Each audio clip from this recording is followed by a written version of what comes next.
Hey guys, CoasterFan15 here. Today I'm going to be reviewing my top 10 elements on Steel Vengeance. This video is inspired by Coaster Frenzy, so a big thanks goes to him. Steel Vengeance is my favorite roller coaster. It has fantastic airtime, great inversions, and it is just so dang long. It has a multitude of different elements when it comes to variety, but most of it is just different ways to throw you out of your seat. Seriously, this ride is so much fun. Also, I kinda revamped my intro. Theme Park Media is my favorite YouTuber and he had a banger intro, but then he updated it. So my new intro is the same music and style of his old one, but with my footage and my logo. With all that said, let's get into my top 10 elements on Steel Vengeance.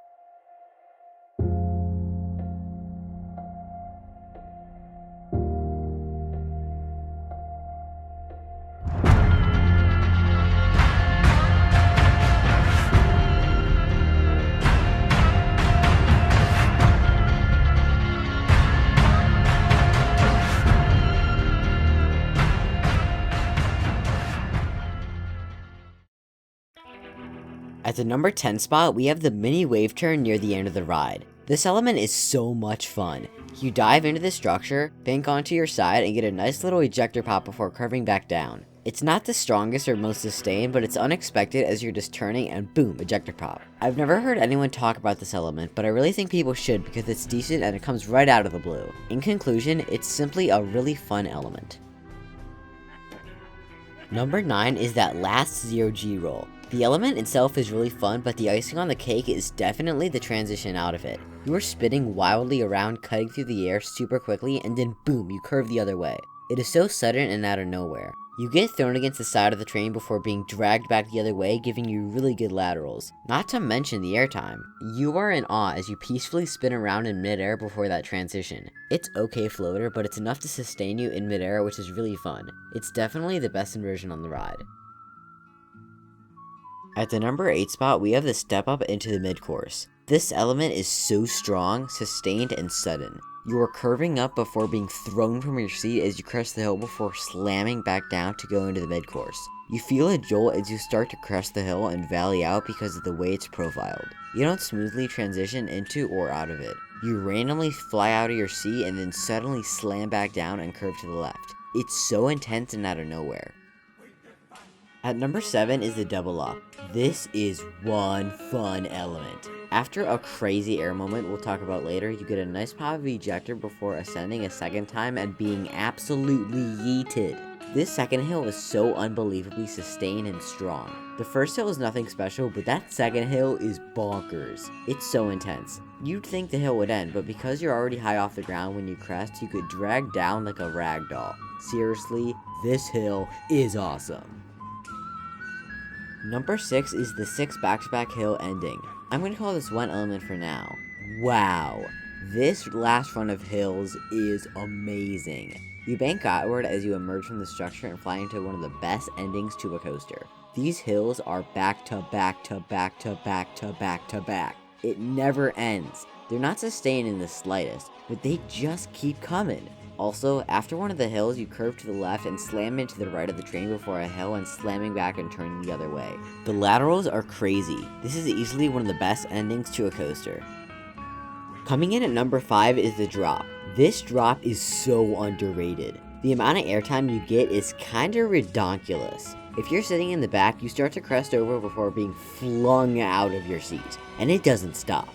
You drop down, and down, and down, dropping into oblivion. It seriously never ends. It goes on forever, and then suddenly you feel a strong jerk as you start to bottom out. The transition from curving down to valleying is very distinct and intense. This drop is one of the most underrated drops in existence. It's kinda crazy how long this element lasts. At the number 4 spot is the off-axis Airtime Hill. This element is criminally underrated. After that really good double up, you curve to the right and descend into the structure. It doesn't sound special, but the abundance of airtime is crazy. You go from curving to the right to being yonked down super suddenly and quickly. It lasts for a solid second, but the amount of air you get in that second is just stupid. It's out of this world. This element is just crazy. Number 3 goes to the drop off the mid-course. This moment is insane. You casually curve to the left and get mad airtime as you fall off a cliff out of nowhere. The sheer amount of airtime you receive seems illegal when you're riding it. Just like almost every other moment on this list, the transition from descending to valleying out is very distinct and intense, so that adds even more intensity. All in all, this element is officially insane.